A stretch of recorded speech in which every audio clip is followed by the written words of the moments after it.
Carlos, boa tarde a todos que estão participando deste evento da Semana Nacional de Ciência e Tecnologia do ano 2021. É uma satisfação apresentar o professor Jaime Casanova Soeiro Júnior. O professor Jaime vai tratar sobre o assunto de manufatura aditiva, que é uma especialidade, né, do grupo no qual ele trabalha. Nos conhecemos apenas virtualmente, né? E o professor Jaime, ele é professor do Departamento de Materiais da Universidade Federal do Amazonas, atua como professor no programa de pós-graduação de Engenharia de Produção, e ele atua onde ele trabalha nas linhas de pesquisa de manufatura aditiva e também realiza pesquisas referentes à soldabilidade dos aços de alta resistência e baixa liga, e também da soldabilidade dos ácidos austeníticos para aplicação em temperaturas criogênicas, certo? E também pesquisa a soldabilidade dos ácidos ligados ao níquel, produtividade na soldagem, técnicas de caracterização, processos de soldagem arco elétrico e no estado sólido. E o professor Jaime lidera, como eu citei antes, o grupo de manufatura avançada lá na instituição onde ele atua. Professor Jaime, para nós é uma satisfação tê-lo conosco. Agora a palavra é sua. Seja bem-vindo. Bom, muito obrigado. Obrigado, Júlio, pelo convite, né? Realmente, como o professor Júlio falou, né, a gente não se conhece pessoalmente, a gente se conhece virtualmente, né? E veio de uma necessidade, né, de montar essa semana que o professor Júlio comentou, né? E eu me dispus a fazer essa apresentação, né, dessa palestra. Né, também obrigado ao professor Matheus, tá? E gostaria de me desculpar aí pelo incidente aí de atrasar esses minutos ao início dessa palestra. Bom, mas vamos começar então a palestra. Vamos começar falando um pouquinho sobre manufatura aditiva. Né? Então, hoje a ideia é exatamente discutir um pouquinho aqui sobre alguns princípios básicos, né? E alguns desafios mais contemporâneos ou algumas áreas, por exemplo, de estudos ou de implementação do que a gente conhece hoje como manufatura aditiva. Tá? O professor Júlio já me apresentou, né? Mas eu sempre coloco uma pequena apresentação pessoal minha. Eu sou engenheiro mecânico de formação, né? Eu tenho uma especialização em engenharia de soldagem. Eu sou mestre e doutor em engenharia metalúrgica e de materiais, mas especificamente trabalhando com a área de soldabilidade. Então, eu já venho desde 2010, né, desenvolvendo trabalhos e estudando a área, né, de soldagem. E a partir de 2018, eu me tornei professor na Universidade Federal do Amazonas, né, onde eu estou atualmente. E atualmente eu sou coordenador do curso de Engenharia de Materiais e sou professor permanente no programa de pós-graduação em Engenharia de Produção. E eu gosto muito dessa imagem desse iceberg, né, que eu apresento aqui no slide, né? E por que eu gosto disso quando eu faço minha apresentação às vezes? Para um aluno que está acabando de entrar no curso de graduação, ele pega os nossos currículos ou um currículo de um outro professor e ele acha que aquilo é uma coisa, às vezes, muito inalcançável ou é algo que aconteceu do nada.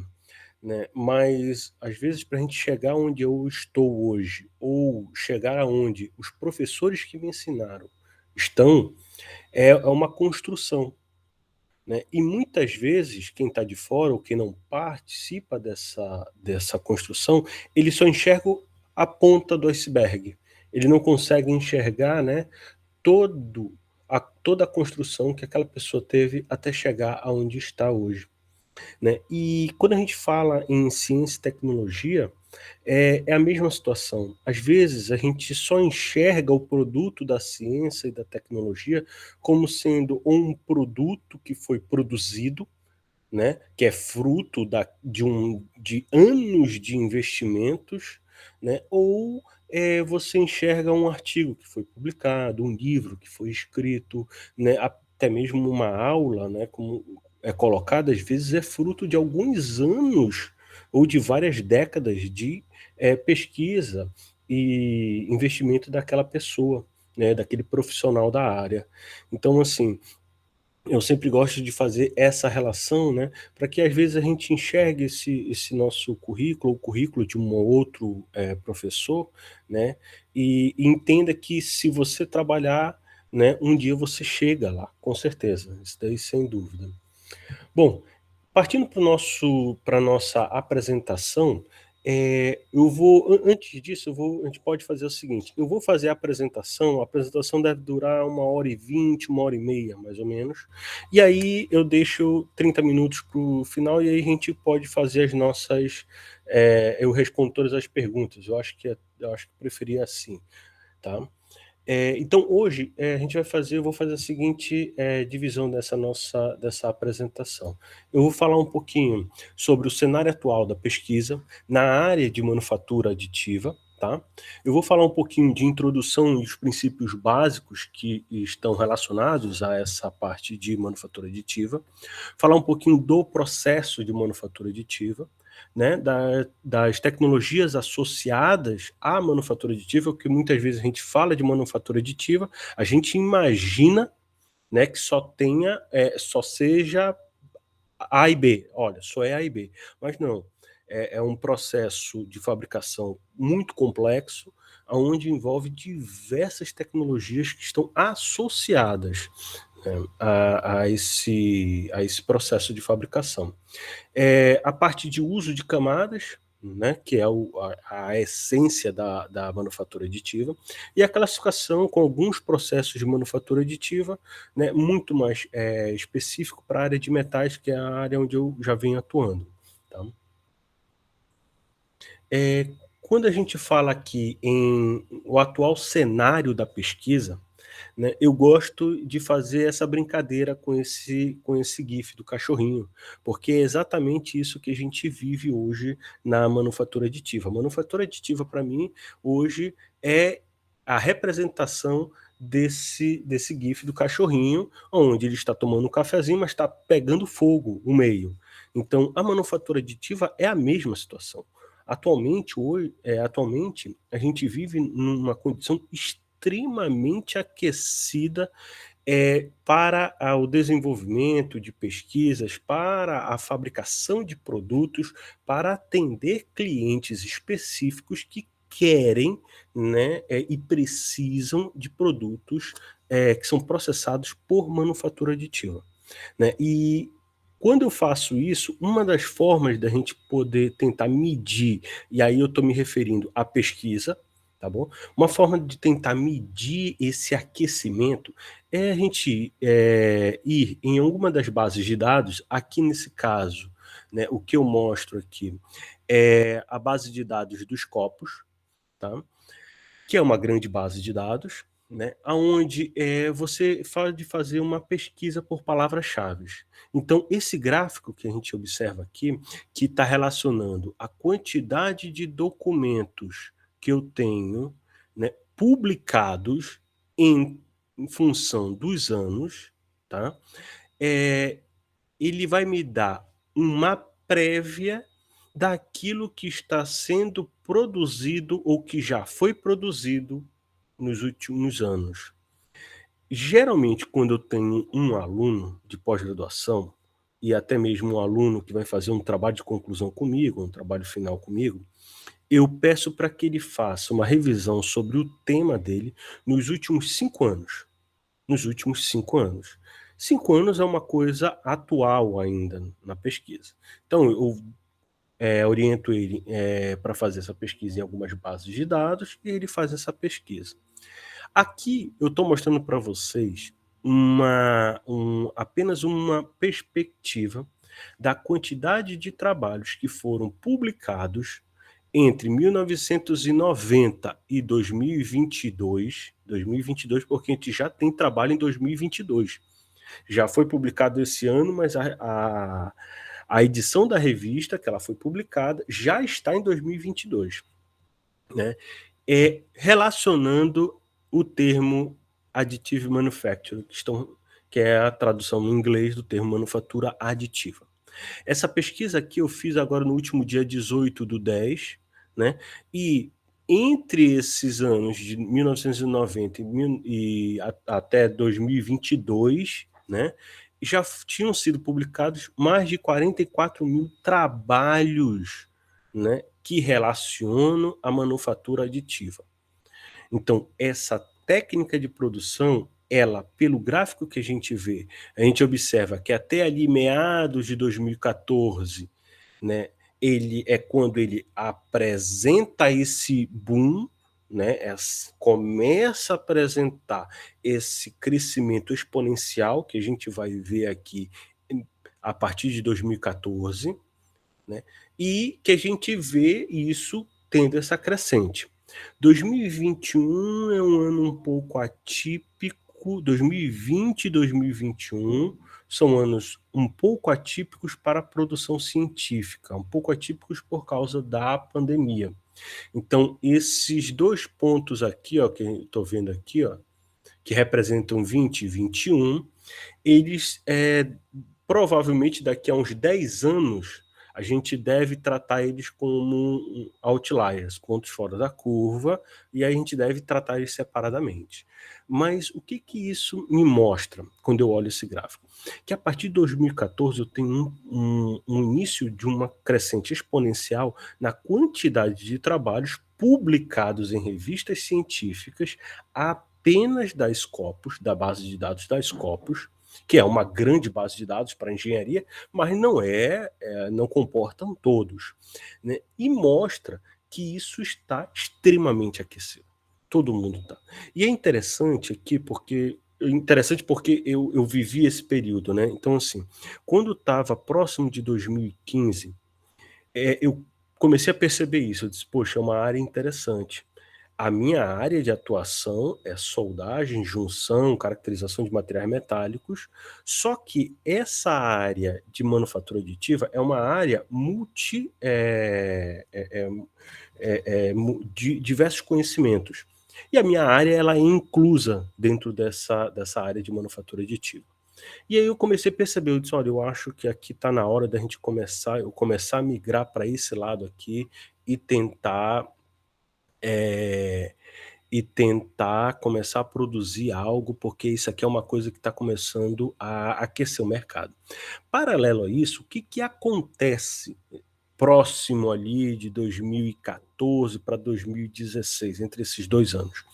A indústria, né, diversos segmentos, automotivo, aeroespacial, né, começa a comprar material, peças que antes eram produzidos por processos convencionais de fabricação, né? Então eram forjados, usinados, ou eram laminados, ou eram fundidos, usinados, né? Então eles vinham por processos de fabricação convencionais e eles passam a dizer o seguinte: olha, agora eu quero comprar produtos que são produzidos por manufatura aditiva.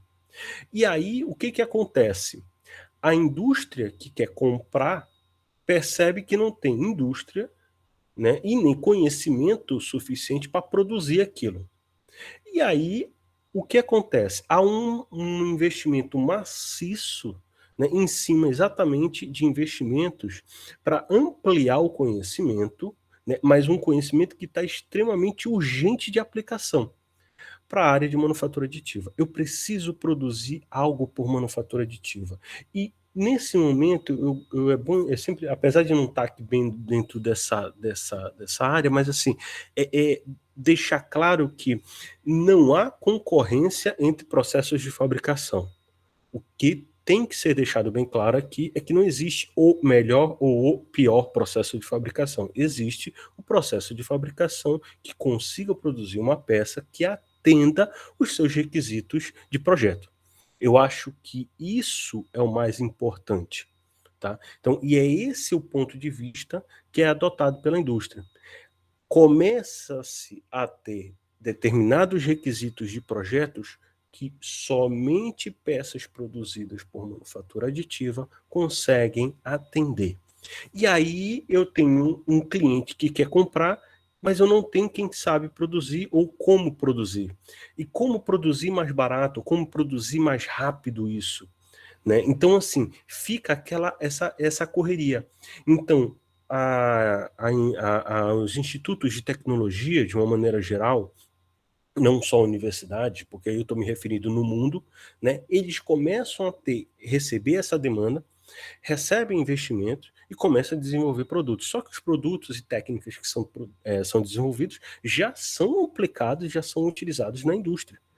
Ou seja, se tornou um ciclo muito vicioso, digamos assim, ou muito propício à aplicação desses conhecimentos muito rápido na indústria, né? Mas sempre para condições muito específicas. E aqui, né, dentro dessa variedade de trabalhos produzidos, dentro desses 44 mil trabalhos que foram publicados, a gente tem trabalho de todas as áreas que vocês imaginam. Então, qualquer área que você imagina tem trabalho publicado com o termo manufatura aditiva, né? Então, não é uma questão só daquela grande área mecânica, ou a área de produção, ou a área de transformação metalúrgica, metal mecânico. Não, não é essa. Isso aqui está relacionado a todas as áreas de conhecimento estão trabalhando, né, exatamente em cima deste termo, né, para poder desenvolver esse conhecimento.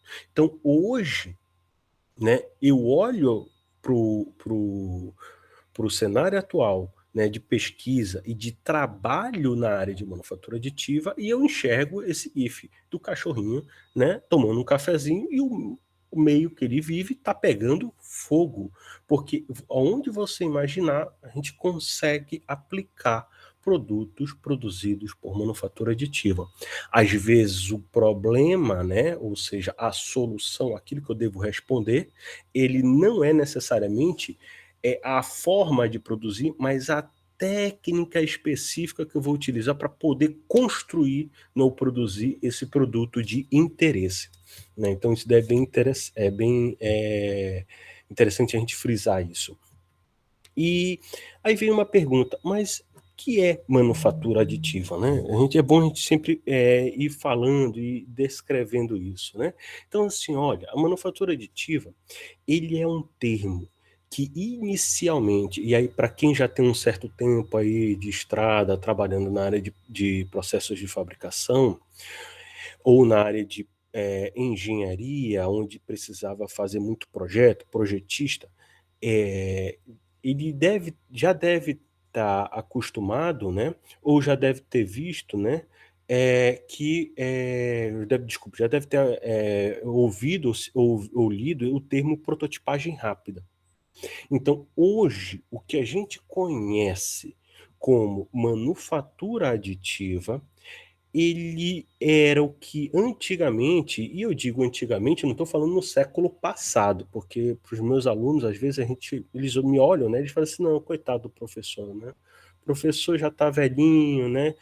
Quando ele fala antigamente, deve ser século passado. Não, eu estou me falando no início de 2000, dos anos 2000, né? Tudo bem que vai fazer quase 20 anos isso, né? Mas até assim, por volta de 2008, 2009, era o que a gente conhecia prototipagem rápida. Então, o termo prototipagem rápida, ele hoje, o que a gente conhecia como prototipagem rápida, hoje a gente conhece como manufatura aditiva.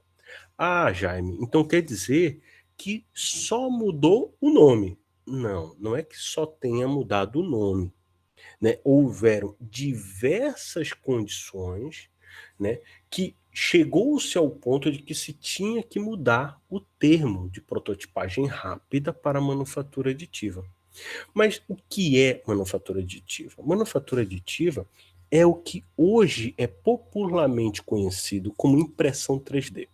Então, impressão 3D, né, é o que é hoje a manufatura aditiva e é o que era a prototipagem rápida, né? Eu até gosto de dar esse exemplo, porque assim, ó, o que é muito claro, assim, se você fizer uma busca no Google normal, né, no buscador do Google, você vai encontrar. Você coloca manufatura aditiva, né, o que você vai encontrar? Basicamente, você vai encontrar equipamentos de R$3.000, até mais barato que R$2.000, que são equipamentos baratos, que utilizam filamentos de material polimérico para fazer impressão 3D de peças à base de extrusão de fios de polímeros, né? Então, esse é o equipamento que é mais comum da gente fazer a associação com a impressão 3D, né? Então, assim, essa impressão 3D é o que a gente conhece como termo técnico de manufatura aditiva. Tá? E ele é um processo, né, com uma grande variedade de produtos que a gente pode produzir por eles, né? Mas, num primeiro momento, né, quando a gente pensa em um produto produzido por impressão 3D, né, a gente vai imaginar, né, uma peça que ela era criada rapidamente para atender, né, um requisito de projeto ou uma demanda rápida que eu precisava. Esse era muito mais o conceito do que era prototipagem rápida. Eu preciso desenvolver um determinado protótipo, tá, para que eu consiga, ou um modelo, para que eu consiga, com esse protótipo, este modelo básico, saber se ele vai ter utilidade, né, aonde eu estou projetando. Então, por exemplo, hoje em dia, sistemas CADs são extremamente usuais, né? Então, você vai em qualquer setor de engenharia, né, você vai encontrar um sistema CAD rodando em um computador, e o computador não precisa nem ser nenhum supercomputador. Você consegue fazer modelos 3D e testar em caixas. Por exemplo, de dispositivos mecânicos, dispositivos de fixação, você consegue fazer isso. Só que sempre ficava naquela situação do computador. E se eu tivesse que fazer um desenho de um dispositivo mecânico para uma peça que já existe na minha linha de produção? Então, naquele momento, eu tinha que ir tirar as medidas dessa minha peça, vamos pensar num centro de usinagem. Num centro de usinagem, eu preciso fazer novas fixações da peça que vai ser usinada. Então, assim, essas fixações, elas vão depender da base da máquina. Então, eu tinha que ir lá na máquina, tirar as medidas reais para que eu pudesse projetar a fixação. Naquele momento, se eu fizesse... eu ia tirar as medidas, eu ia pegar essas medidas, ia fazer um modelo em CAD e ia testar o encaixe, tudo por CAD. Nada seria testado na peça real que eu tenho na minha linha de produção. Só que assim, e se a minha peça real estiver desgastada? E se eu não tirei a medida correta? Ou se eu peguei um desenho de produção, o desenho original da máquina, e usei e aquela base da máquina já está desgastada. Quando chegasse o dispositivo, eu não conseguiria depois, teria grandes chances de não conseguir adequar aquele dispositivo, mas de perder. Isso pode acontecer, e isso acontecia. Só um parêntese, isso daqui é uma coisa que, assim, aqui em Manaus nós temos um setor, tem a Zona Franca de Manaus, então a gente tem o segundo setor produtivo aqui que nós temos em volume é o metal mecânico. Basicamente, produtos de duas rodas, né? Então, qualquer motocicleta que vocês observarem na rua, ela, se não for montada aqui, ela tem partes que são produzidas aqui. Então, assim, é muito comum isso acontecer aqui, tá? Esse exemplo que eu estava falando para vocês. Então, assim, o que acontecia? Naquele momento, quem tivesse um sistema de prototipagem rápida, podia fazer o seu modelo em CAD, gerar um modelo 3D e mandar fazer um protótipo ou um modelo, geralmente em material polimérico, isso eu estou me referindo a uns 15, 20 anos atrás, e que não era fácil de encontrar sistemas de prototipagem rápida naquele momento, hoje que a gente conhece como impressão 3D. Não era simples a gente encontrar aquilo. Mas se você tivesse um recurso e conseguisse fazer, você conseguiria pegar aquele teu modelo CAD, transpor para aquele equipamento de prototipagem rápida, gerar um modelo e ir testar na máquina aquele modelo, antes de gastar o dinheiro com ferramentaria para esse fixador que você fosse fazer. Então, naquele momento, esse exemplo que eu passei para vocês era o exemplo clássico do que representava a prototipagem rápida. Professor, só era para isso? Não, não era só para isso, mas isso era uma das coisas que a gente utilizava e tinha grande aplicação. Tá? Era grande a aplicação da gente desenvolver produtos, protótipos ou modelos básicos, utilizando a prototipagem rápida para saber se aquilo teria um encaixe correto para o equipamento que eu já tenho antes de fazer, né, a peça real. Né? Só que o tempo passou, o tempo foi passando, e a tecnologia foi evoluindo. Né? Então, essa evolução da tecnologia de produzir peças a partir de modelos digitais, ela foi empurrando, né? Ela foi ampliando o seu escopo e já foi perdendo como diria, a essência de produzir apenas modelos, né? E passar a produzir peças com outras, né, aplicações.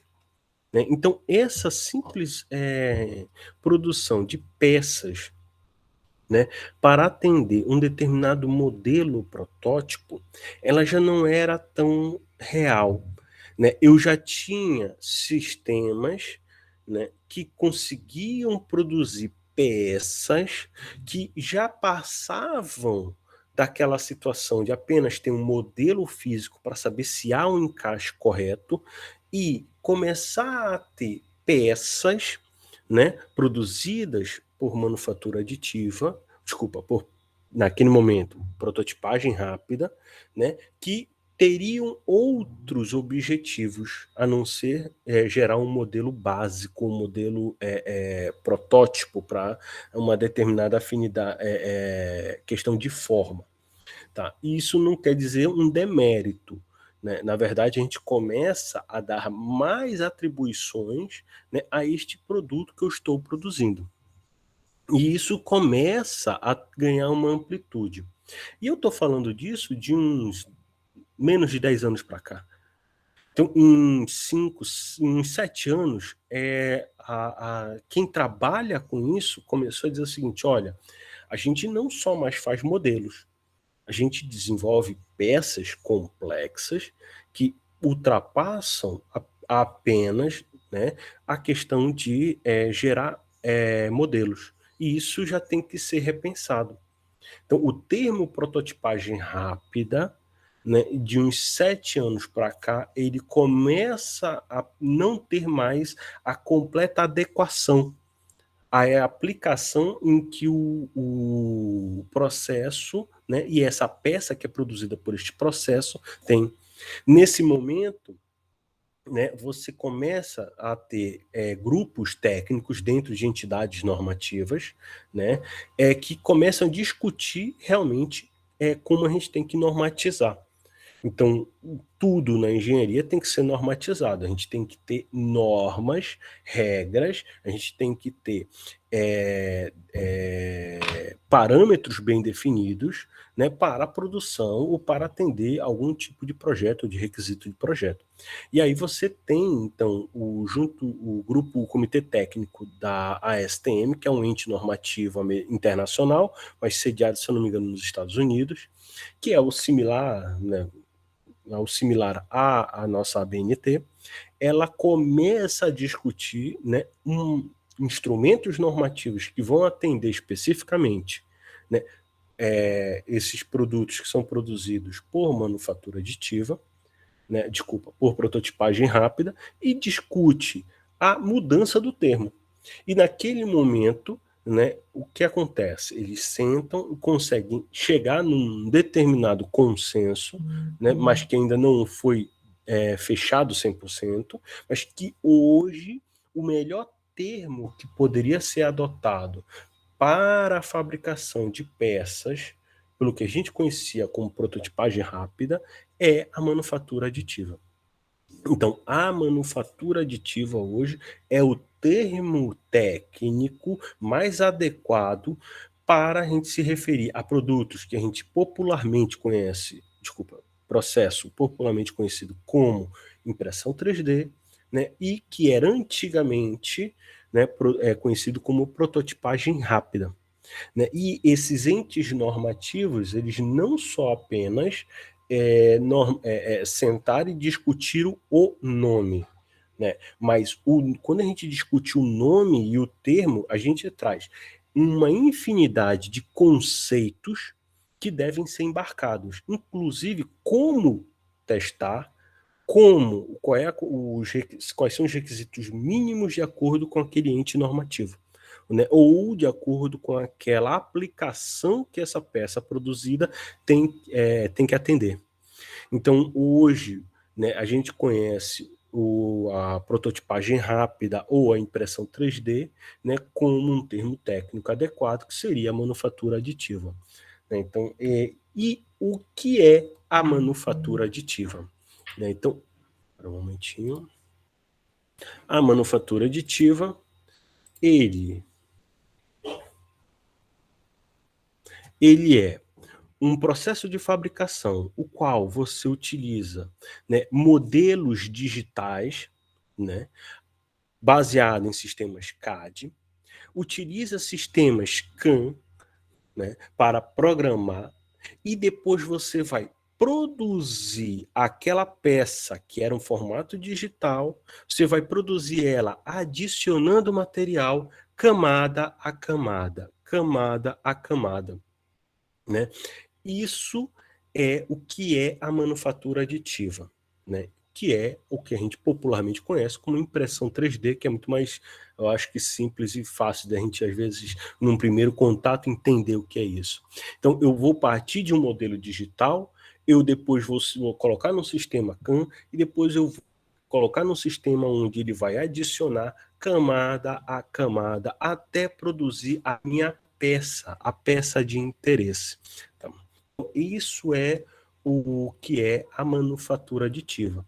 Tá? Então, a impressão 3D, manufatura aditiva ou a prototipagem rápida é um processo de fabricação, né, o qual eu preciso ter um arquivo digital, né, transformado em um sistema, geralmente processado por um sistema CAD, depois projetado por um sistema CAM e depois levado a um sistema onde vai fazer essa adição de camada a camada. Né?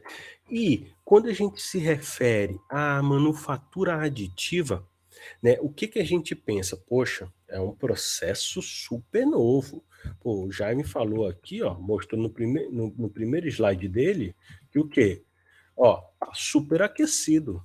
Né? Então, eu tenho um sistema, eu tenho a academia produzindo ali, ó, acima de 8.000 trabalhos por ano que usam o termo manufatura aditiva. Então, é um processo de fabricação super novo, super atual, né? E aí, quando a gente pensa que se pergunta se o processo de manufatura aditiva realmente é um processo novo, né? A pergunta é, veja bem, look well, a resposta, desculpa, né? Depende, né? Depende.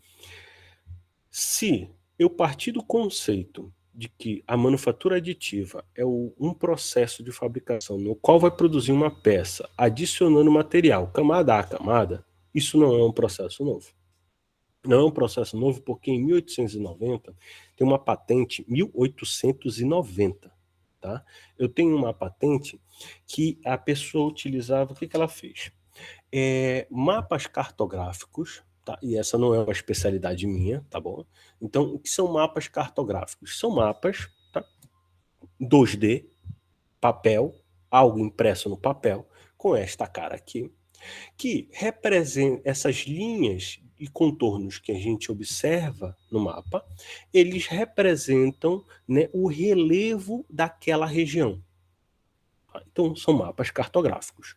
O que esta pessoa ela pensou naquele momento? Ela pensou o seguinte, bom, e se eu pegasse, em vez de fazer um mapa cartográfico em papel, com esses contornos que representam, né, o relevo geográfico de uma determinada área, eu pegasse uma base, tá? Pegasse uma base e fosse adicionando camada a camada, tá? De gesso, né? Fazendo com que essas linhas de representação aqui, que são representadas em 2 dimensões, representasse um determinado relevo de uma determinada área, de uma determinada região.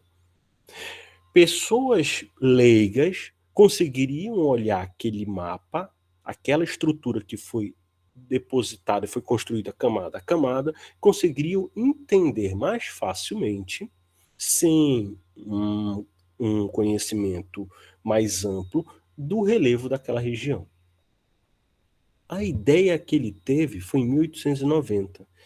É a mesma ideia que a gente usa para fazer a manufatura aditiva, por exemplo, de estruturas que vão dentro da SpaceX. É a mesma coisa. A ideia é a mesma. Né? Só que, naquele momento, ele não tinha arquivo digital, isso não existia, arquivo digital. O arquivo digital na época era isso aqui, ó. Isso aqui era o arquivo hardware, na verdade, e ele usava... Então tinha que ter uma pessoa que sabia ler esse arquivo, entendeu? E uma pessoa depois com conhecimento de fatiar e ir adicionando e construindo esse relevo, né? Então, assim, isso é uma patente de 1890.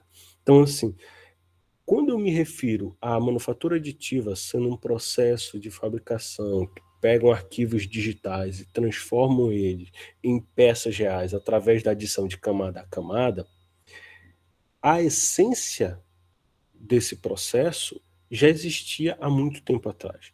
A gente só dá o quê? Novas aplicações a ele, a este processo, a esta técnica de fabricação. Então, naquele momento, só se conseguia produzir isso, era com gesso, ou você conseguiria produzir algumas coisas com madeira, você não conseguiria, polímero naquele momento você não conseguia processar, cerâmico muito pouco, né? Até daria para fazer algumas coisas em cerâmica, mas muito pouco, isso eu estou tentando imaginar em 1900, mais ou menos. Em metais, nem pensar. Né? Então, isso demorou alguns anos, né? Para mais de 100 anos, para a gente começar a produzir algo com aplicação real, mas que naquele momento não tinha uma aplicação ampla como tem hoje a manufatura aditiva. Então, se perguntarem, manufatura aditiva é um processo atual, né, extremamente moderno? Olha, é um processo que utiliza tecnologias, conhecimentos atuais, modernos. Mas o conceito em si já tem um bom tempo em cima disso.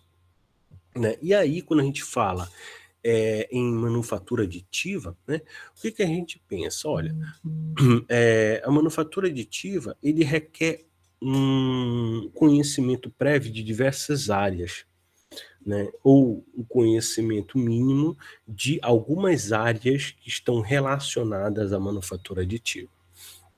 Né?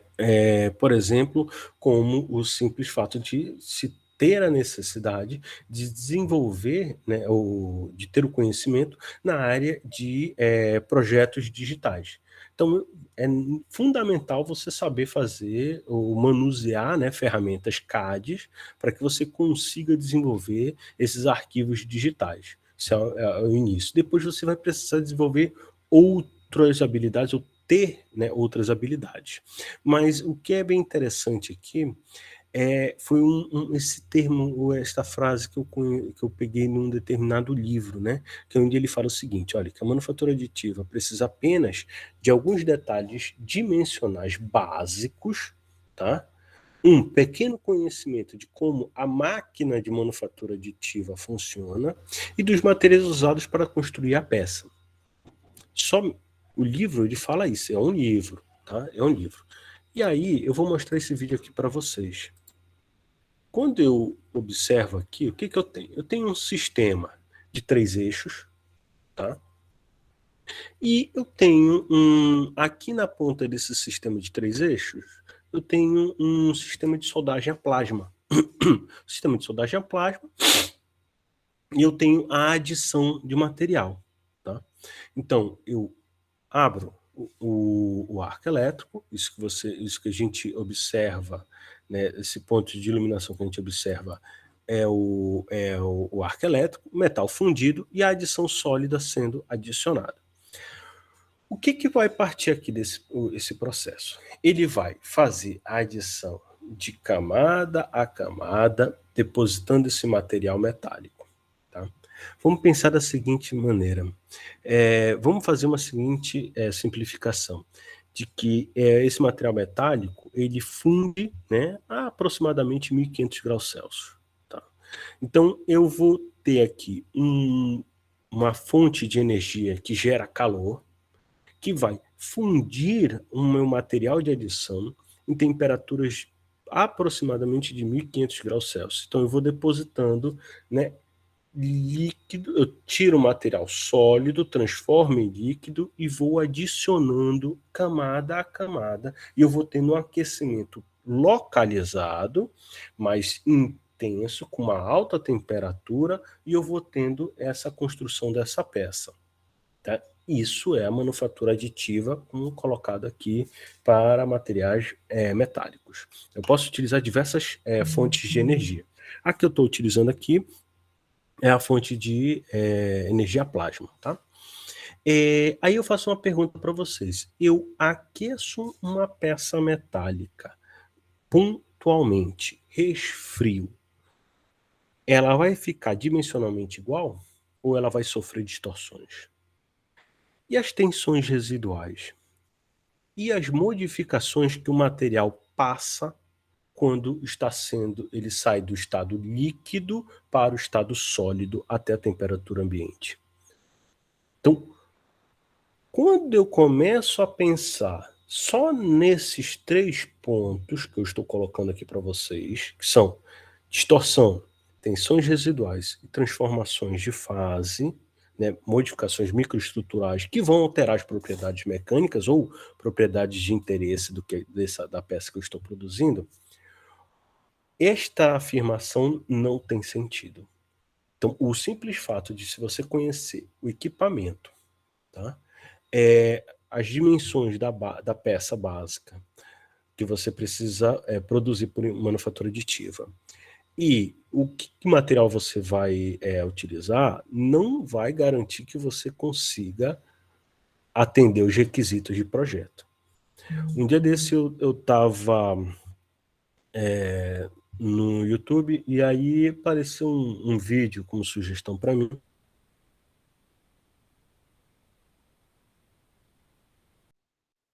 Eu fiquei assim, deixa eu colocar aqui, por curiosidade, fui ver o vídeo.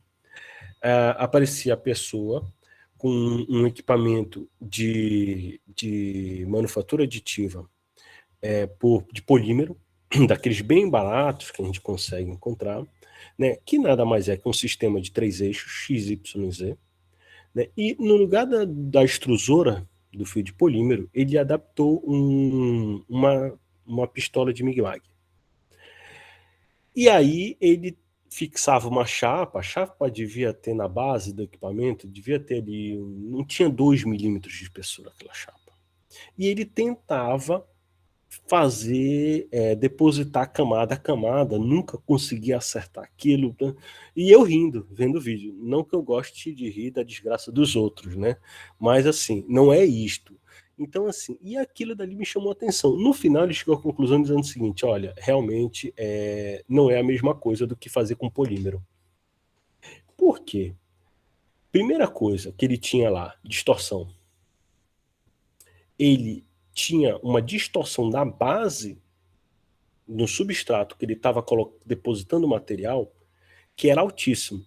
Quando ele gerava distorção, ele alterava os parâmetros de processo, porque eu altero a distância de bico de contato à peça.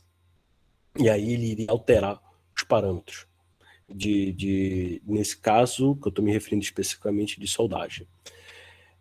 E eu nem estou pensando em propriedade, nenhuma propriedade daquilo que ele estava depositando, daquilo que ele estava construindo. Então, naquele momento, somente quando eu penso em distorção, tá, e parâmetro de processo, toda hora mudava ali. E tudo por causa da distorção. Se eu pensar em tensões residuais, ou se eu começar a pensar na propriedade de interesse porque o material ele vai sofrer alterações devido aos gradientes de temperatura que ele está exposto, o céu é o limite, meus amigos. Então você começa a ter uma complexidade, né, muito maior, quando eu me refiro à manufatura aditiva de materiais metálicos, do que quando eu penso na manufatura aditiva por extrusão de materiais poliméricos, que era esse exemplo que eu estou ministrando para vocês. Talvez essa afirmação que o autor coloca no seu livro tenha um ponto específico que ele não mencionou adequadamente ali, ou eu posso ter errado, ter copiado errado ali, né? ter lido errado, mas eu li, reli, porque isso me chamou a atenção. E eu estou falando isso para vocês porque eu trabalho exatamente com isso. Eu trabalho com o efeito dos gradientes de temperatura que eu tenho sobre as propriedades do material. E aí entra distorção, entra tensão residual, entram propriedades mecânicas de resistência à corrosão ou outra que for de interesse para aquele determinado material. Então, assim, a coisa não é tão simples quando a gente imagina, tá? Um outro ponto que é interessante a gente abordar aqui é que quando a gente fala em manufatura aditiva, a manufatura aditiva, ela em muitas áreas, para muitos entes normativos ou até mesmo áreas de conhecimento, ele vai encaixar a manufatura aditiva, né, ou impressão 3D, como uma área da indústria 4.0. Tá, o que é tão conhecido como indústria 4.0, que não é mas é extremamente complexo, porque envolve diversas áreas e sub-áreas de conhecimento, né? Então, dentro disso, dessa complexidade do que é a indústria 4.0, também está a manufatura aditiva ou impressão 3D. Então, naquele momento, né, a manufatura aditiva ela passa a ter, né, um grande impacto, né, na modernidade, né, ou na revolução, na última revolução industrial que nós estamos passando, né? Quando a gente pensa, né, em produção de peças por manufatura aditiva, uma coisa que é interessante a gente notar é que a manufatura aditiva ela tem que atender a alguns itens, né, ou ela tem algumas finalidades bem específicas, né, o produto que é produzido. O produto ele pode ser produzido por uma finalidade de forma, né, e aí quando eu penso nessa finalidade de forma, né, eu vou chamar a atenção e vou chamar de novo para a questão de prototipagem rápida. Então, às vezes eu preciso dar forma a um arquivo, a um produto que está digitalizado, para que eu consiga, né, atender o meu cliente. Às vezes é isso. Às vezes é uma questão de ajuste. Eu preciso daquele produto, né? Porque eu preciso, para ele realizar uma determinada condição de ajuste, ou para saber se eu preciso fazer algum ajuste naquele modelo. E aí, o termo prototipagem rápida também ainda se encaixa nessa funcionalidade de ajuste daquilo que eu estou produzindo por manufatura aditiva, ou eu posso ter um produto que precisa ter função. E aí, quando eu me refiro à função, né, aí eu tenho que adotar a terminologia de manufatura aditiva. Então, esse meu produto produzido por manufatura aditiva, ele vai ter uma função, e essa função ela é específica, ela precisa, somente com este processo eu posso atender. Porque é uma coisa que nós temos que fazer. Quando a gente está na área de engenharia, né, a gente tem que fazer essas verificações de custo-benefício. Qual é o melhor custo-benefício para um determinado produto? Né? Então, a gente tem que fazer isso. E tem algumas condições que somente a manufatura aditiva atende. E aí eu falei um pouquinho do que seria a manufatura aditiva, falei do cenário para vocês, falei um pouquinho de terminologia, a gente explicou, a gente viu que o termo manufatura aditiva não é nada tão novo, né? Só que a pergunta é, professor, o Jaime, onde eu vou utilizar peças feitas por manufatura aditiva? Porque até agora mostrou só ali o conceito, como se faz, onde se aplica, nomes, que está aquecido, o cenário e tal, mas onde é que eu vou aplicar? E eu gosto dessa imagem. Essa imagem que eu gosto para responder essa pergunta. Por que eu gosto dessa imagem para responder essa pergunta? Porque esta imagem, ela é exatamente a resposta. É o céu. O céu é o limite. Onde é que vocês imaginam que a gente pode utilizar ou produzir uma peça para atender um determinado cliente? O céu é o limite. Não tem limite. Quando você começa a trabalhar com a relação de eficiência de custo-benefício, você começa a ter determinadas flexibilizações ou possibilidades de projetos que este processo de fabricação não tem limite, né? A não ser por questões econômicas, às vezes, de relações custo-benefício, ele vai ser limitado, mas senão ele não vai ter. Então, você consegue atender uma infinidade de áreas muito grande. Né? Então, entre essas, né, eu vou citar algumas aqui com alguns exemplos bem simples, né? Mas que a gente, às vezes, a gente tá ali na nossa cara e a gente não percebe. Então, por exemplo, esses souvenirs, né, de cultura geek. Então a gente olha para isso e diz assim, não, poxa, Jaime, mas você faz pesquisa para fazer souvenir da cultura geek? Eu disse, olha, eu não estou me referindo aqui a pesquisa, eu estou me referindo a comércio. E aqui é uma questão financeira. Se eu tenho quem compre, entendeu? Eu tenho que ter quem produza. Se não tiver, é oportunidade de negócio. Então, será que eu tenho mercado para isso? Para isso aqui? Para esse tipo de desenvolvimento de produtos ou produção de produto geek? Né? Eu acho que eu tenho. Então, o que é que existe hoje que não tinha antigamente? Então, por exemplo, esse tipo de produto, há uns 15, 20 anos, então, uns 10 anos atrás, eram de baixíssima volume, né? Então era difícil a gente encontrar esse tipo de produto facilmente. Né? Hoje em dia você consegue encontrar isso, uma busca em qualquer site de vendas. Você consegue encontrar qualquer tipo de produto geek que você queira, principalmente se for um souvenir de mesa, de parede, e geralmente, né, processado por manufatura aditiva, a impressão 3D. Né? Então, e é uma questão de atender o cliente. Então, se eu tenho um cliente, entendeu? Eu tenho que atender esse cliente, uma questão financeira. E é uma aplicação da manufatura aditiva. Né? Então, por exemplo, aqui é a questão de filamento, né, que é o fiozinho de polímero, né, que é a adição para produzir esse tipo de peça. Né? Então, eu tenho nas cores que eu preciso, eu consigo atender, né, uma relação de custo-benefício que eu preciso, eu tenho algum polímero mais barato que consigo trefilar em forma de fio e conseguir utilizar em sistema de extrusão, né? Como é que eu faço?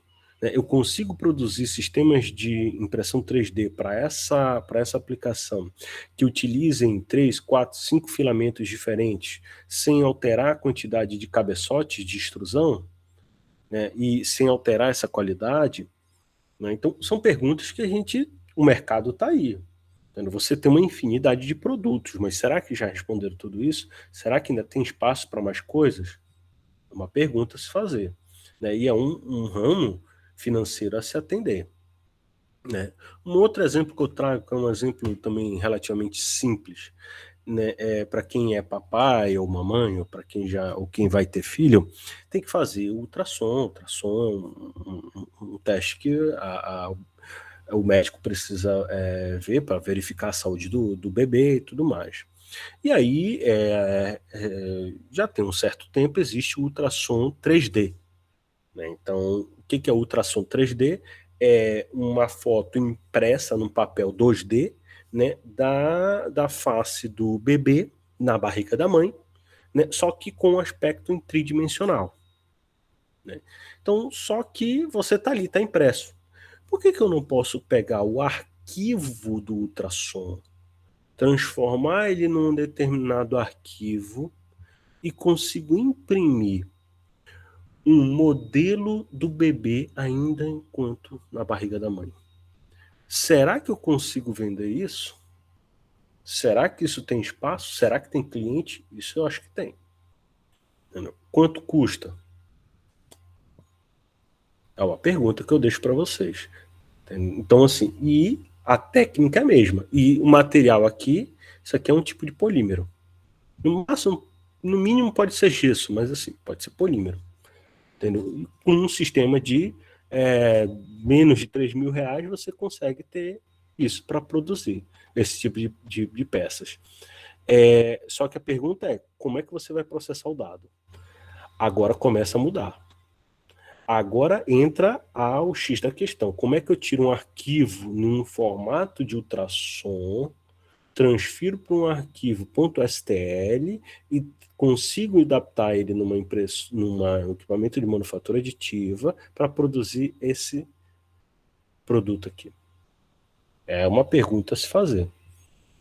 Até mesmo se a gente tivesse que pensar em tomografia computadorizada, como é que eu faço isso? Um outro ponto, esse simples grampeador. Né? Quando a gente olha esse grampeador, o que eu vejo nesse grampeador? Digamos o seguinte, que eu tivesse um padrão de um grampeador convencional sem esse detalhe aqui. E a engenharia, ela fez algum projeto de melhoria de ergonomia, por exemplo. E aí ela resolve mudar o formato do grampeador para melhorar a ergonomia de quem usa esse equipamento. Pergunta que eu vou fazer para vocês. Eu preciso eu preciso pegar esse produto, levar ele, mandar produzir matriz nova de injeção plástica, que custa, dependendo da situação, algumas centenas de R$ 1.000, né? Botar para produzir um produto, ou pior, produzir um lote e depois dizer que aquele meu modelo ele não é muito bem ergonômico, que o projeto não foi tão bem, contém alguns erros. Por que será que eu não posso, então, não é substituir o processo de produção, sair de injeção, né, para manufatura aditiva? Não é isso. É naquele momento, né, numa condição de pós-projeto, utilizar o arquivo digital que eu tenho, imprimo um pequeno lote de produtos com a modificação ergonômica para saber se ele atende ou não atende os requisitos. E aí só depois eu faço um investimento, né, em matrizaria para poder fazer essa produção de grandes lotes, voltando para o processo convencional de fabricação. Percebem que como o produto ou a necessidade ela vai se adequar, o processo de manufatura aditiva ele se adequa a essa necessidade. Não necessariamente ele precisa substituir o processo de fabricação atual, tá? Então ele pode fazer isso. Agora vamos pensar em outros pontos. Vamos pensar na seguinte condição. Eu tenho aqui, né? Imaginem, uma pessoa sofre um acidente automotivo ou um determinado acidente onde ele tem uma lesão, né, grave óssea. Né? Então aqui no exemplo, uma lesão no crânio. Né? Ele vai precisar fazer uma prótese para crânio. Tá? Ou ele tem uma lesão, por exemplo, no maxilar. Né? Então ele vai precisar de uma prótese para o maxilar dele. Essa prótese de maxilar, ela não é feita sobre encomenda. Eu pego algo padronizado e adapto para a situação daquele meu paciente. É assim que a gente faz.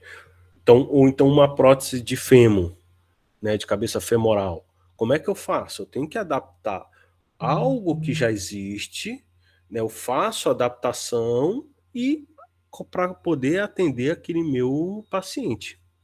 Então, por que eu não posso pegar aquele paciente que chega no hospital, faço uma tomografia computadorizada, pego o arquivo de tomografia computadorizada, jogo num sistema de inteligência artificial, reconstrói a área que foi lesionada, gera um modelo de uma prótese específica para aquela pessoa e numa sala ao lado manda fazer a impressão daquela prótese para aquela pessoa específica.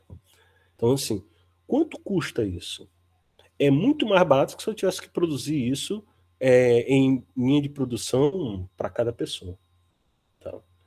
Então, esse tipo de aplicação aqui, ela já vem sendo feita para algumas condições, né, em alguns tipos de materiais.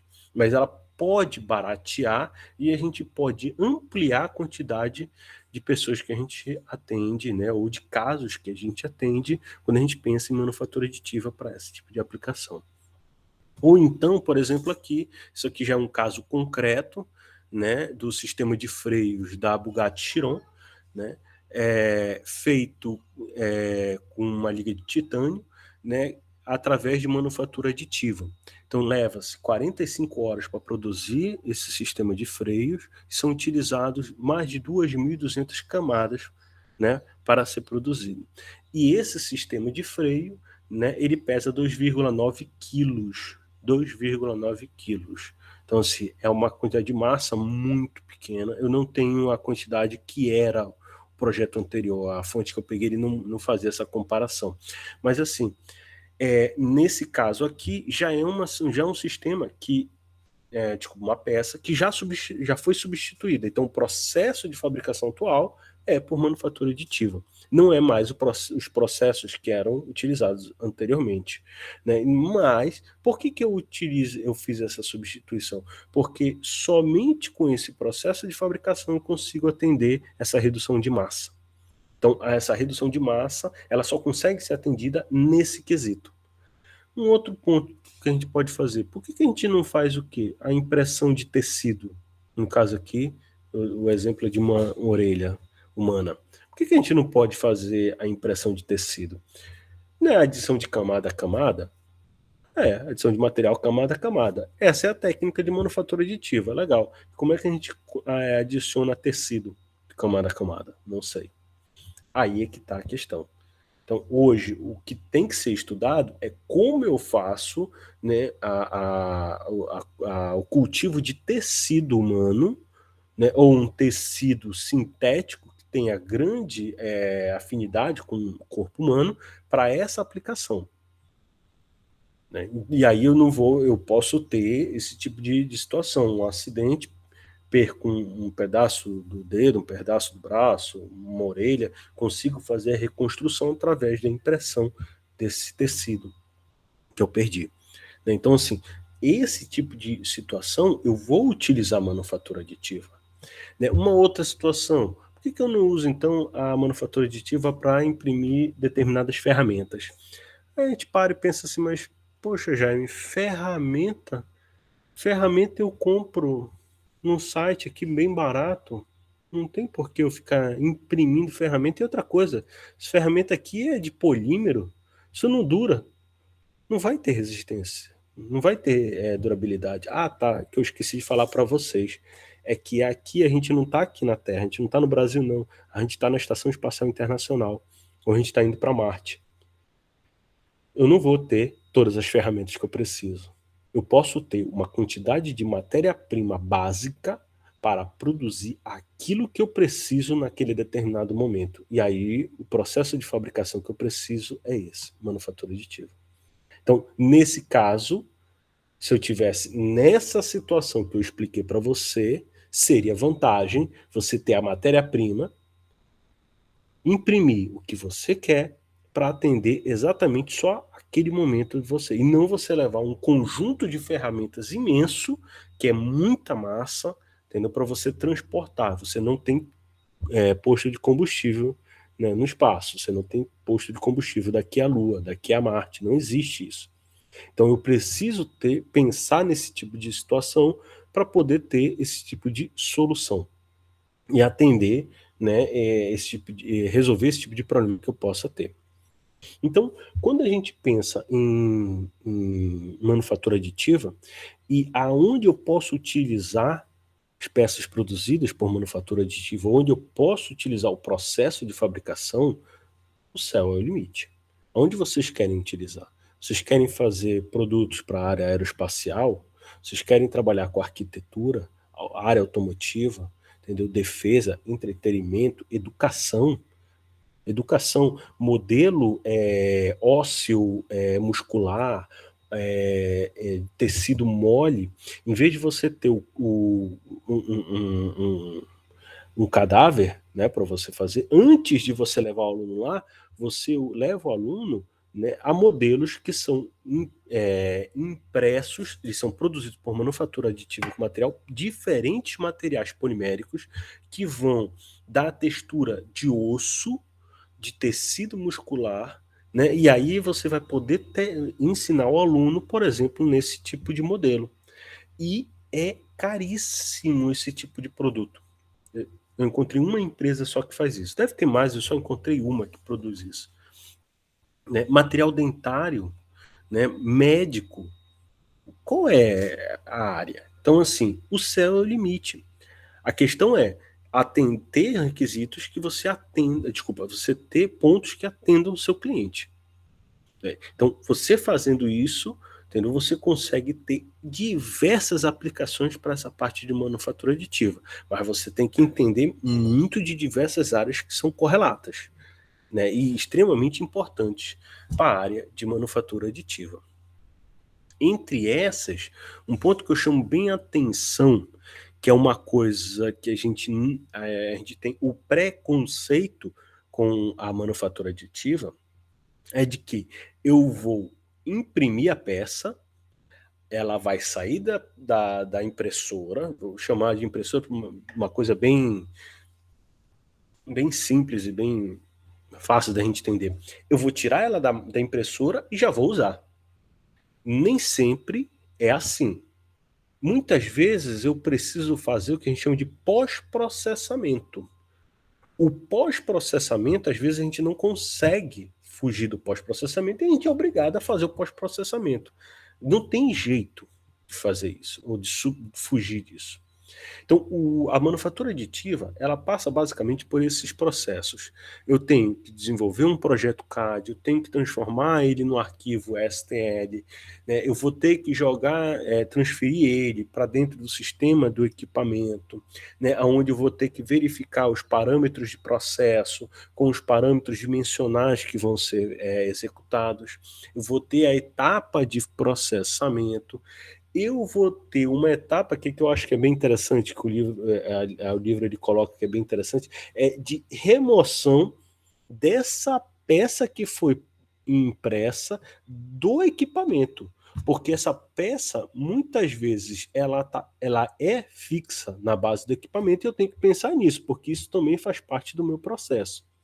Aí eu vou ter a etapa de pós-processamento, sim ou não, mas tem que ser pensado, tem que ser engenheirado isso, e eu vou ter a aplicação, porque ela tem que ter aplicação. Se ela não tiver aplicação, não tem necessidade da gente fazer essa peça dessa forma. E quando eu falo em pós-processamento, é interessante esse exemplo aqui, ó. O que é que eu tenho aqui? Eu tenho... são peças de xadrez, elas estão sendo produzidas por um processo de manufatura aditiva que é por adição de filamento de polímero por extrusão. Né? Então ele vai produzindo essas pecinhas. Só que a peça, vocês viram que ela tem uma determinada rugosidade. E essa rugosidade, ele não quer manter essa rugosidade. Né? E aí ele está fazendo o quê? Ele está fazendo uma etapa de pós-processamento. Esse pós-processamento, ele é um tratamento químico que é feito para essas pecinhas.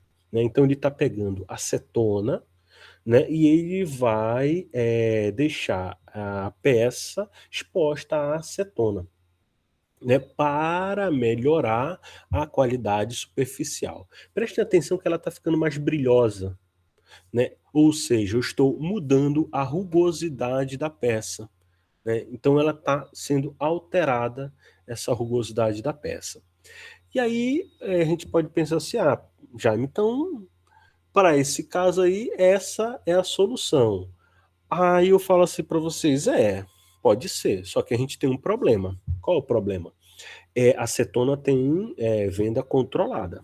A gente não pode comprar acetona. E essa acetona não é a acetona que se usa para tirar esmalte de unha.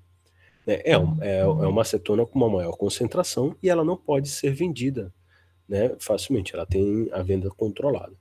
E uma outra coisa, mesmo que ela tivesse uma venda de fácil acesso, você não vai ficar comprando litros e litros de acetona para ficar contaminando o meio, né?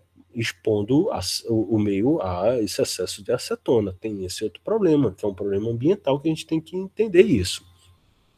Então, a pergunta que eu faço aqui é: existe como mudar essa rugosidade? Essa foi a pergunta que um aluno meu de mestrado fez, só que ele é dentista. Ele usa a manufatura aditiva, né, de polímero, igual essa que a gente viu aqui, para produzir próteses dentárias, molde básico de próteses dentárias, né? Só que antes o que ele fazia, que demorava 2 semanas, eu acho, que ele me falava. Agora, com impressão 3D, ele consegue fazer, assim, parece que em 2 dias. Então, assim, é muito mais rápido. Só que a qualidade da rugosidade, ou seja, a qualidade da superfície, ela não fica que nem a ficava anteriormente, porque ele tem a rugosidade. A pergunta é como ele consegue alterar essa rugosidade. Aí ele falou assim: professor, dá para fazer por reação química com acetona. Eu falei: olha, dá, mas meio complicado. Você vai ficar comprando acetona tem uso controlado, você tem.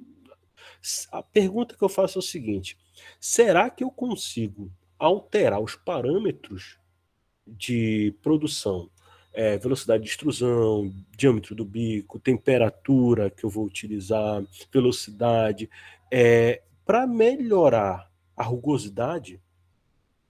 Onde é que quando eu me refiro à rugosidade, os parâmetros que eu adoto, eles estão no ponto ótimo ou não? Será que eu consigo fazer, por exemplo, um simples, mas bom trabalho de otimização, né, utilizando, por exemplo, superfície de resposta? Não sei.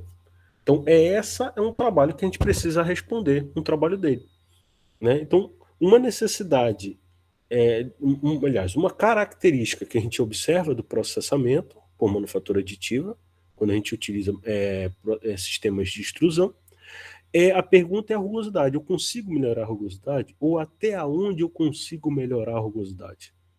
Essa é uma pergunta que a gente vai tentar responder, né, através desse trabalho. Tá? E aí, quando eu falo em sistemas de fabricação, basicamente eu tenho esses 2 sistemas, tá, de fabricação. Aí aqui, quando eu falo em sistemas, são sistemas de movimentação, tá bom? Então eu vou ter um sistema de movimentação baseado em comando numérico. Então, o mais simples que eu tenho são de 3 eixos, tá? É onde eu tenho eixo X, Y, Z, e eu vou precisar realizar determinados comandos numéricos para que eu consiga movimentar a fonte de adição de material, né, nesses 3 eixos e produzir. E um outro seria utilizando sistemas de movimentação com manipuladores robóticos.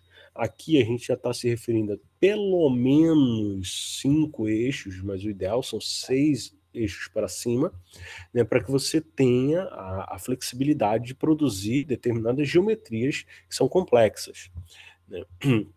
Então, hoje, em sistemas de fabricação, os processos de manufatura aditiva, eles basicamente estão relacionados a esses 2 sistemas.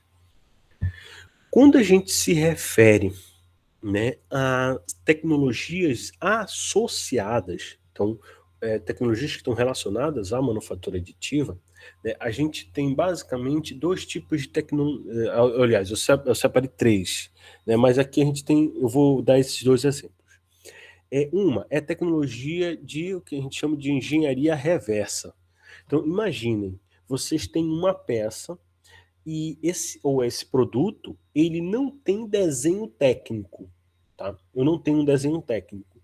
E eu quero, a partir desse produto, começar a testar a produção dele por manufatura aditiva, ou gerar um protótipo, um modelo básico de alguma coisa. Só que eu não tenho desenho técnico. Então, o que você faz? Você utiliza sistemas de os sistemas a lasers para fazer essa captura desse modelo, né, dessa peça física e transformar ele num modelo digital. Então, a partir desse modelo digital, você já tem grande parte do trabalho digital feito, e aí você consegue aprimorar ou gerar os modelos digitais que depois você vai transformar para essa condição. Mas é uma tecnologia que ela é importante, tá? Uma outra tecnologia importante que ela está associada é a parte de tomografia computadorizada por raio-x. Então, imaginem só, a manufatura aditiva, ela produz peças pela adição de camada a camada, né? Adição de material em camada a camada. Quando você recebe essa peça, ou quando você sai de uma camada para outra camada, a pergunta é, no meio de uma camada depositada, existe poro? Existe trinca? Existe falta de deposição de material no meio daquela camada que foi depositada? É uma pergunta que fica querendo uma resposta. Qual é o ideal? É eu produzir esse material, tá? Por manufatura aditiva, adicionando camada a camada. Após isso, eu vou e levo a um tomógrafo para que ele consiga detectar se tem ou se não tem algum tipo de defeito ou indícios, né, que podem se tornar defeitos internamente no material. E aí, dessa forma, vocês vão garantir a qualidade daquilo que foi produzido. Uma outra tecnologia extremamente importante para quem trabalha com manufatura aditiva, são as tecnologias à base de laser. Então, lasers hoje são extremamente utilizados para a área de manufatura aditiva. Tá? Então, basicamente porque o laser ele vai gerar uma fonte, né, com grande densidade de energia focada. Né? Então, assim, ela vai garantir que eu consiga canalizar a energia que eu preciso para a deposição desse material na camada, num ponto muito localizado, com uma baixa dispersão de energia e um sobreaquecimento menor quando eu comparo com outras fontes. Né? Só que isso tem um custo, isso tem uma tecnologia, isso tem conhecimento por trás desse ponto de vista. Quando a gente se refere à manufatura aditiva, né, para materiais metálicos, basicamente, a gente tem os sistemas, né, onde eu vou ter leito de pó, tá? Eu vou ter os sistemas com deposição direta de energia, né, só que usando pó, que é o que a gente vê aqui, que é o que a gente viu anteriormente, e eu vou ter os sistemas de deposição direta de energia, né, só que utilizando, né, arco elétrico. Né? E aí, esses que utilizam o arco elétrico, eles vão utilizar, né, fontes de soldagem. Tá? Então, são os sistemas de deposição direta de energia, ou de material, utilizando o arco elétrico. A gente vai utilizar esse tipo de sistema. Para materiais metálicos, basicamente a gente tem esses três tipos de sistemas. Tá? O sistema de leito de pó, né, ele vai funcionar nessa condição. Aqui eu tenho um leito de pó com uma lâmina, eu vou ter a fonte de energia, desculpa, deixa eu colocar aqui o laser. Aqui eu tenho, né, o leito de pó, tá? Eu vou ter aqui uma fonte de energia sendo localizado no ponto onde eu devo fazer ou a sintetização, ou a fusão e sintetização do material localizado. Tá? Depois eu vou ter esse leito de pó, ele desce um pouco e eu tenho a adição de uma outra lâmina desse pó. Esse pó é a matéria-prima, é aquilo que está sendo adicionado. E a fonte de energia vai fazer uma fusão seletiva ou uma sintetização localizada somente daquela região que precisa ser produzida. E aí eu tenho, né, a construção da peça camada a camada. Né? Só que o volume de matéria-prima aqui é muito grande assim, para o volume do produto. eu preciso ter toda essa área aqui preenchida com a matéria-prima para poder produzir apenas essa lâmina, né? E aí eu vou produzindo lâmina a lâmina. Esse processo de leito de pó, né, ele pode estar relacionado a dois mecanismos. Um por sinterização, está relacionado à difusão, e um outro por fusão. Então, quando eu penso aqui na difusão, né, que é a movimentação de matéria-prima de massa no estado sólido, né, então eu vou ter o efeito do laser, ou dessa minha fonte, né, de aquecimento, agindo para fazer a união dos grãos de pó que eu tenho. Tá? E eu vou ter essa produção. Dentro desse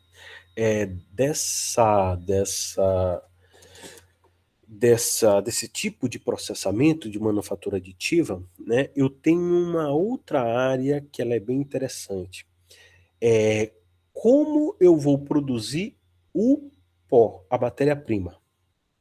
Então, eu não tenho a matéria-prima como eu tenho para outros materiais. Então, assim, eu tenho um monte de situações onde eu posso atender, né, como, por exemplo, chapas, barras, a própria materiais fundidos, né? Então, assim, tem um leque de material muito grande. Só que para cá, para manufatura aditiva em leito de pó, não vou ter, né? Então, como é que eu posso produzir essa matéria-prima aqui?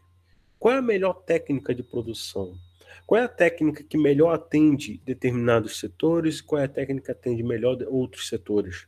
Porque aqui eu tenho tecnologia para produzir esse tipo de matéria-prima, né? Eu posso produzir ela a partir de uma atomização daquele material, né? Ou eu posso produzir ela com partículas agregadas a esse pó. Então, assim, aqui eu tenho toda uma tecnologia e é um setor onde hoje a indústria ela está agindo em cima disso para atender a demanda. Então, ligas de cromo cobalto para a área odontológica, ligas de titânio para a área biomédica, ligas de aço inoxidáveis, também utilizadas também biomédicas, superligas de níquel. Né? Então, assim, eu tenho um monte de material, gente trabalhando para essa área, até mesmo, por exemplo, ligas com efeito de memória, né, para atender essa área de manufatura aditiva. O pessoal está desenvolvendo esse tipo de material para essa área. Então, assim, é uma área muito interessante, né, desenvolver tecnologia para essa parte de manufatura aditiva, principalmente aqui no que a gente pensa nesse processo de leito de pó. E tinha uma outra coisa que é interessante, que é o seguinte, eu falei para vocês que tem que ter uma área muito grande aqui, né, você tem que ter um volume muito grande de matéria-prima, né, para atender essa peça diminuta. Depois eu vou reutilizar esse material. A pergunta é qual é a quantidade de matéria-prima que eu vou poder reutilizar. Então, existe algum estudo sobre isso, sobre reciclagem dessa matéria-prima, se existe uma condição mais específica ou não? De uma maneira geral, a parte de manufatura aditiva, quando eu vou depositando, né, camada a camada, eu vou ter relação, eu posso ter influência de preferências anisotrópicas para determinadas propriedades. Eu consigo mudar ou reduzir essa anisotropia desse material que eu estou produzindo, né? Isso é uma coisa que é interessante, a gente tem que pensar nisso, quando a gente pensa em anisotropia. Né? Então, será que a propriedade de interesse no eixo Y é igual ao do eixo X é igual ao do eixo Z? Uma pergunta a se responder. Né? Quando a gente pensa em adição de material, né, eu tenho que pensar aqui, quando eu me refiro aqui com uma fonte a laser em cama de pó, né, eu vou ter relações que são relações simples, mas que vão dar grande importância ou ter grande peso com a sua produção, que é, por exemplo, a potência do laser que eu utilizo em função da velocidade de deslocamento que esse laser vai ter sobre a minha cama, o meu leito de pó. Tá? Então, isso vai gerar uma modificação na qualidade superficial dessa camada que eu estou produzindo e, consequentemente, isso vai gerar uma modificação dimensional na peça e de acabamento que eu vou ter também nesse produto que está sendo produzido. Um outro processo que eu consigo desenvolver são processos de deposição de energia dirigida. Né? Aqui eu posso utilizar o laser, né, nesse caso. Então eu tenho uma fonte a laser de energia e eu tenho uma adição em forma de arame. Tá? E aí eu vou depositando isso, né, camada a camada, até produzir, né, a peça de interesse, né, ou até acabar esse meu produto. Uma coisa que é bem interessante é que geralmente para esse tipo, não só somente para isso, mas para esse processo aqui, eu vou ter que precisar depois de uma etapa de pós-processamento. Aqui no exemplo é uma hélice, né? E nesse caso eu vou precisar fazer uma etapa de pós-processamento com usinagem para melhorar tanto o dimensional como o acabamento superficial do produto que foi impresso. Né? Então, essa é uma possibilidade que também eu tenho para esse processo. Uma outra forma também é ainda, falando em deposição de energia dirigida, é a parte de adição direta de pó. Né, o pó metálico. Então eu vou ter uma fonte a laser também, né, só que a adição não vem mais em um arame, né, e sim em forma de pó que é projetado, né, sobre o ponto focal do laser, e aí eu tenho a fusão, né, a fusão parcial desse material que está sendo depositado. E o último processo, tá, para a área de materiais metálicos seria a parte de manufatura aditiva por deposição a arco elétrico. Tá? Essa deposição a arco elétrico, ele basicamente vai utilizar um manipulador robótico ou um sistema de comando numérico. Eu vou ter uma fonte de soldagem que já é hoje o que a gente tem muito estudado, pelo menos para grandes taxas de deposição, é um sistema de soldagem Mig-Mag e a adição do material camada a camada. Tá? E isso é utilizado para manufatura aditiva. Uma coisa que é interessante é que, como tecnologia, tá, associada a isso, eu tenho uma tecnologia de redução de respingo. Conforme eu vou depositando material aqui, eu tenho que ter um controle de depósito, um controle do arco elétrico, ao ponto de fazer essa transferência do arame para a poça de fusão, né, com uma condição que evite, né, a geração de respingos, né, ou reduz a quantidade de energia ao máximo que eu preciso para depositar aquele material. Isso vai gerar uma maior estabilidade dimensional, por exemplo, quando eu estiver produzindo e depositando camada a camada. E aí vem algumas coisas que são um pouquinho fora de série, de linha, mas que são interessantes. Isso aqui é um processo de soldagem no estado sólido. Tá? Eu tenho uma ferramenta que é introduzida, tá, entre as duas peças, ela gira ao redor do seu eixo e ela movimenta o material da região 1 para a região 2. Ela vai movimentando e se deslocando. Isso é um processo de soldagem no estado sólido, conhecido como friction stir weld. Tá? E ele tem uma grande aplicação, por exemplo, para ligas de alumínio, que não podem ser soldados por processos convencionais.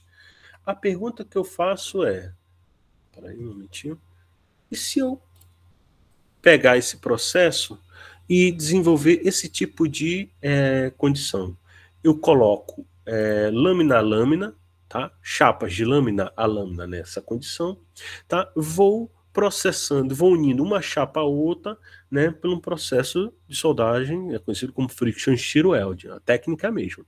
E eu vou depositando. Só que esse depósito, na verdade, é uma chapa. Eu estou depositando e eu estou unindo a chapa de cima com a chapa de baixo através desse processo. Então, é assim que eu vou fazendo. E ele vai fazendo esses depósitos. Ele vai fazendo os depósitos até ele chegar na peça final. momentinho. Tá aqui, a peça final é essa. O que é interessante aqui na peça final? Bom, Jaime, a peça final é essa daqui, ó. Por que eu tenho que produzir uma peça final com uma quantidade de desperdício de matéria-prima tão grande? Porque eu estou colocando chapa e eu não estou usando todo. Só vou usar essa parte aqui, ó. Por que eu tenho que fazer isso? É porque eu preciso desse equipamento, ou dessa peça, na minha estrutura. Não tem como esperar com a estrutura parada até um processo convencional de fabricação desse material. Mas eu tenho chapas que podem ser unidas por essa forma. Então, isso pode ser considerado manufatura aditiva no estado sólido, por exemplo. É uma das formas que eu tenho de produção. E aqui, uma outra condição que a gente tem aqui são os efeitos, né, da temperatura, né, sobre as peças que estão sendo produzidas, tá? Aqui, quando eu tenho fase líquida, tá? Então eu tenho todo o efeito do calor que é colocado aqui na poça de fusão, todas as modificações que são possíveis de serem geradas, né? Isso quando eu penso em soldagem, mas isso eu utilizo diretamente para a parte de manufatura aditiva, né? Quando eu uso processos no estado sólido, também vou ter esse tipo de efeito, né, do calor sobre, né, as modificações microestruturais e modificações das propriedades mecânicas para esses materiais. Né? E tentando evitar esse tipo de efeito de calor, né, eu posso, né, enquanto eu estiver fazendo o depósito, né, de camada a camada, fazer um controle da temperatura, né, colocando ou utilizando sistemas de resfriamento indireto. Então, eu vou evitar que a peça sobreaqueça, né, devido à adição de camada a camada, mas eu vou gerar, né, taxas de resfriamento muito abrupta que podem ou não modificar a propriedade da peça que eu estou produzindo. Né? Então, esses foram alguns pontos que eu coloquei. Eu queria encerrar aqui, né, a palestra, né, com essa frase de Sócrates, ou pelo menos que é atribuída a ele, né? Só sei que nada sei. Né? Isso é importante porque todas as vezes que a gente para ler algum material ou querer aprender alguma coisa, você tem que partir do princípio que você não sabe, né? E por não saber, você tem que iniciar seus estudos e não é uma coisa fácil para ninguém. Né? Então, gostaria de fechar a palestra com essa frase. Bom, colegas, muito obrigado. Tá? Dou por encerrada aqui a minha palestra.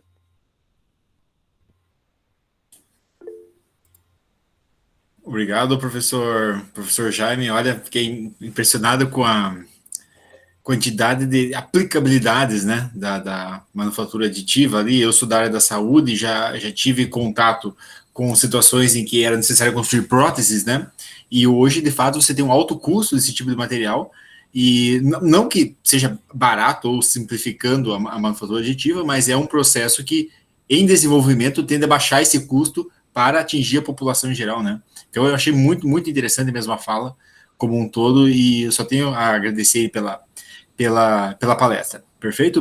Eu vou passar muito obrigado, Matheus. Eu que agradeço pela palestra. Eu vou passar aqui a palavra para o professor Júlio e em seguida para o professor Luiz Lopes. Professor Jairo.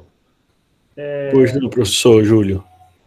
Acho pouco provável que uma pessoa da área da mecânica assistindo sua apresentação não tenha vontade de mudar e começar a estudar essa área. Até quem não é da mecânica. Por dois motivos. Né? Primeiro, pelo valor intrínseco do assunto, né? Mas fundamentalmente pela sua capacidade didática, de motivação e explicação a respeito desse assunto. Então, meus parabéns por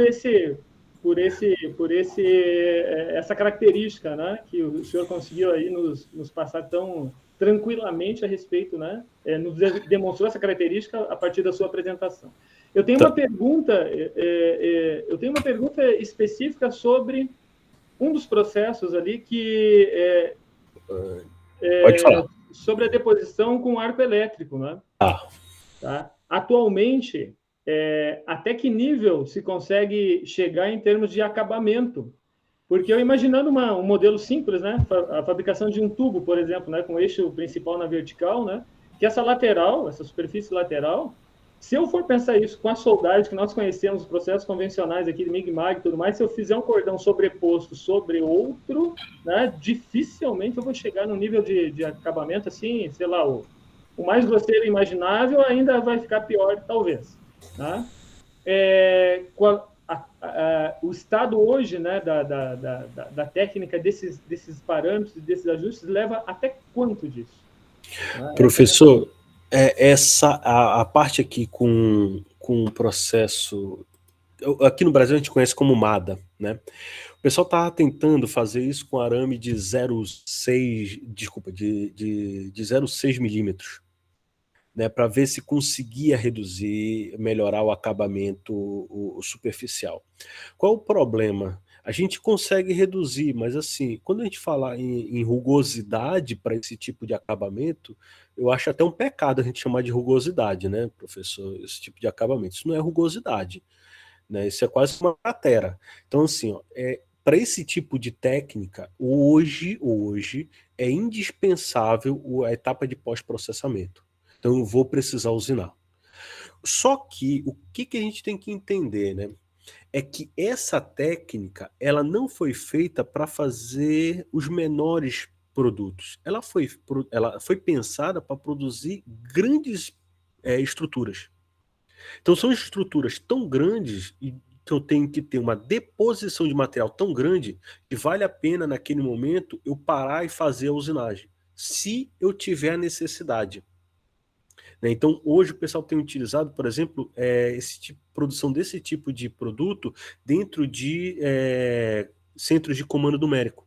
Porque ele faz alguns depósitos e como ele precisa garantir uma rugosidade interna, ele vem e usina. E aí ele faz alguns depósitos, usina. Faz alguns depósitos, usina. Se ele tiver que não garantir rugosidade interna, mas se ele tiver que garantir rugosidade só externa do produto, ele consegue fazer totalmente fora de um centro de usinagem.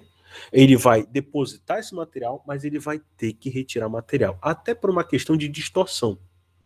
Tá? Mas assim, eu não tenho agora de cabeça um número de rugosidade. Mas é assim, o mínimo que o pessoal estava conseguindo fazer era com arame especial de 0,6 milímetros, que se a gente está pensando numa condição de barateamento, não é uma coisa que a gente vai encontrar, é um arame especial. Mas não tem como comparar com rugosidade, por exemplo, de um processo a laser. Ela é muito, e só que ela não vai produzir grandes peças. Né, quando eu penso com leito de pó, né, utilizando a fonte a laser, esses são as melhores rugosidades que eu tenho, mas dependendo da aplicação, de qualquer jeito eu vou precisar de um tratamento, de um pós-processamento, para garantir a rugosidade superficial. E aí eu posso ir tanto de uma usinagem convencional, como uma usinagem química ou eletroquímica, eu vou precisar, dependendo da aplicação, né, e da geometria. O problema que eu tenho para dar o acabamento pós-processamento é a geometria que eu tenho nisso, professor. Ok, obrigado. Essa era a minha pergunta. Professor Luiz Lopes havia levantado a mão ali, por gentileza, professor? Como vai? Muito obrigado, Matheus. Professor Jaime, que honra, né, poder assistir a tua palestra, tá? Muito obrigado, professor.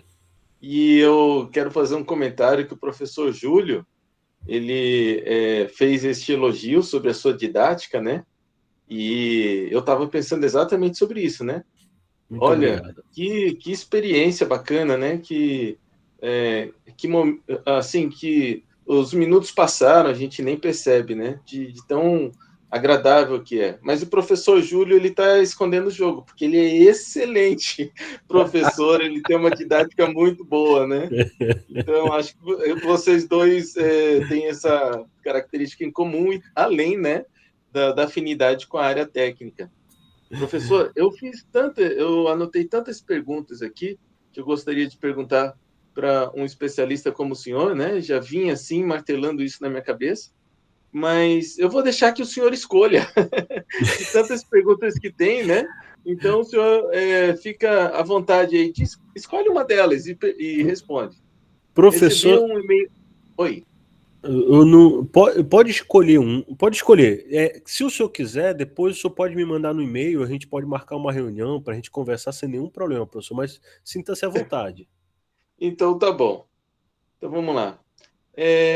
Eu recebi, professor, um e-mail outro dia da Home, né? Eles mandam aquelas malas diretas lá e eles fazem a propaganda de um equipamento híbrido de usinagem e manufatura aditiva.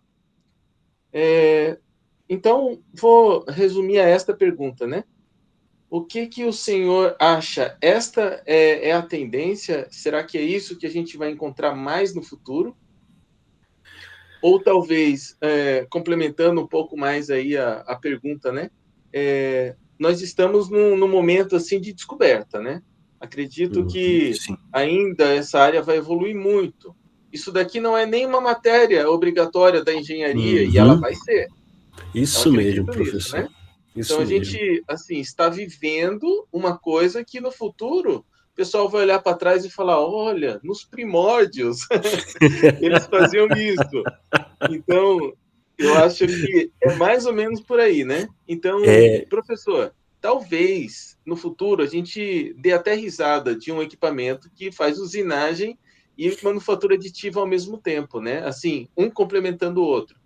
Mas qual é a sua visão sobre esse tipo de equipamento e as tendências, né? De para onde será que vai caminhar esse tipo de equipamento aí? Será que no futuro ele vai ser extinto? Ou será que é esse mesmo futuro? O que o senhor acha, né? Doxa, né? Opinião sua. Tá, ok, professor, obrigado pela pergunta, obrigado pelos elogios, pelas palavras. Professor, eu já vi esse equipamento da Home, vi assim, né, lógico, na mesma em mala direta, cheguei a ver uns vídeos, cheguei a ver algumas especificações dele. O que eu tenho particularmente, vai depender, é meio difícil, às vezes eu brinco com os meus alunos, mas eu brinco falando sério, depende, né? Ele só não pode escrever isso na prova, né? Quando eu pergunto deles, né? Mas é assim, ó, depende da nossa aplicação, eu vejo dessa forma. Então, por exemplo, quando é que eu vou precisar de um equipamento onde ele faça a usinagem e a adição de material? Quando eu preciso, no meu ponto de vista, garantir no mesmo momento que eu, após depositei o material, garantir uma determinada rugosidade ou acabamento daquela superfície. Então, para esse tipo de aplicação, esse equipamento ele é imbatível. Né? E aí a gente pode discutir a fonte que ele está utilizando, né? A forma que ele está utilizando para depositar material. Os dois equipamentos que eu vi, inclusive acho que tem umas 3 semanas que eu vi esses equipamentos de novo no site da Home. São duas fontes, ele tem uma com uma fonte acho que de 500 a 600 watts e uma com 1.500 watts. Mas é de laser e com adição de matéria-prima em forma de pó. Né? Então, assim, esse sistema ele já me dá um acabamento superficial melhor do que quando eu utilizo uma fonte de soldagem Mig-Mag, mas esse acabamento superficial ainda é muito ruim quando eu penso em um acabamento de uma peça usinada. Então, se eu estou produzindo, por exemplo, peças ou produtos, né, de um volume mediano, esses equipamentos eles são muito bem adequados, né, e eu preciso garantir uma determinada rugosidade superficial, eu vou fazendo esse tipo de adaptação. Deposito, usino, deposito e usino. Ele é perfeito.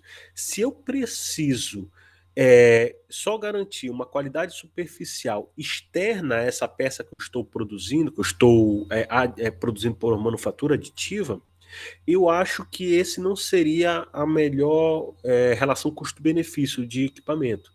Eu poderia utilizar um equipamento só para fazer a adição de camada a camada e construir essa peça, e a posteriori, depois que a peça estando totalmente produzida, levar para um sistema, né, de usinagem. né, convencional, né? O convencional, eu diria assim, porque você vai precisar de no mínimo 4 eixos para usinar uma peça dessa, né, em comando numérico. Então, assim, ó, vai depender muito da sua flexibilidade e do tipo de aplicação que você quer ter.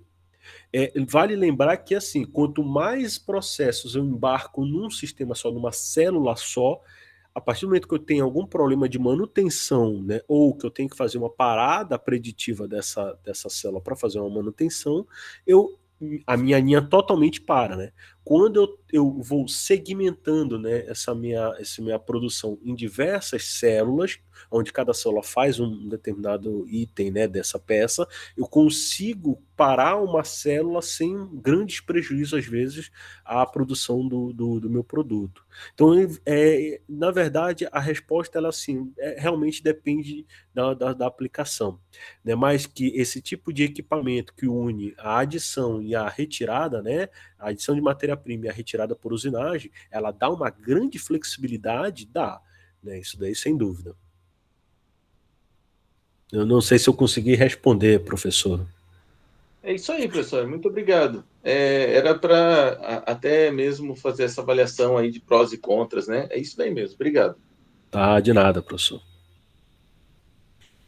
Perfeito, obrigado, né, pela fala, professor Jaime, o professor Júlio, o professor Luiz, né, com as colocações e perguntas. Muito obrigado pelas respostas também. Nós estamos chegando ao final desta palestra. Eu queria agradecer a presença de todos.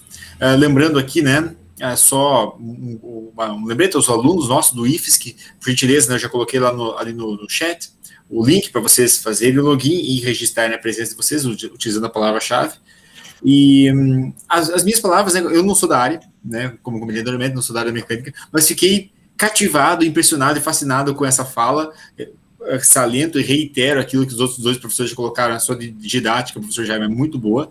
Eu acho que aquele iceberg que você colocou no início, a parte de baixo, eu acho que o que ele representa assim, é quantas horas de laboratório, né? Quantas horas fazendo solda, quantas horas, enfim, lidando com maquinário. E isso não está no currículo, né? Isso nós sabemos que isso não tem como você colocar lá, eu trabalhei tantas horas dentro disso, tantas horas mexendo com essa peça, né? Quanta solda já não foi envolvida nesse processo. Então, eu acho que essa experiência você foi capaz de trazer aqui nessa fala, eu gostei muito mesmo, e fico agradecido por conhecê-lo mesmo que virtualmente, né? Nesse período. Bom, eu que agradeço, Matheus, o professor Luiz, o professor, a todos que fizeram o convite. Então, muito obrigado mesmo. Perfeito, obrigado. Em nome, então, da semana, da comissão, né, da Semana Nacional de Ciência e Tecnologia, eu agradeço a presença de todos, tá bom? Lembrando que deixa eu ver aqui, às 18h30, né, então agora vamos ter uma pausazinha. Às 18h30 nós temos a palestra da professora Carolina Cipriani Ponzi, que é infectologista, falando sobre viroses e a situação atual da Covid-19, tá? Vocês têm ali no formulário, os alunos interessados podem acessar à vontade. Muito obrigado mais uma vez, grande abraço a todos e até mais. Tchau, tchau. Tchau, tchau, obrigado.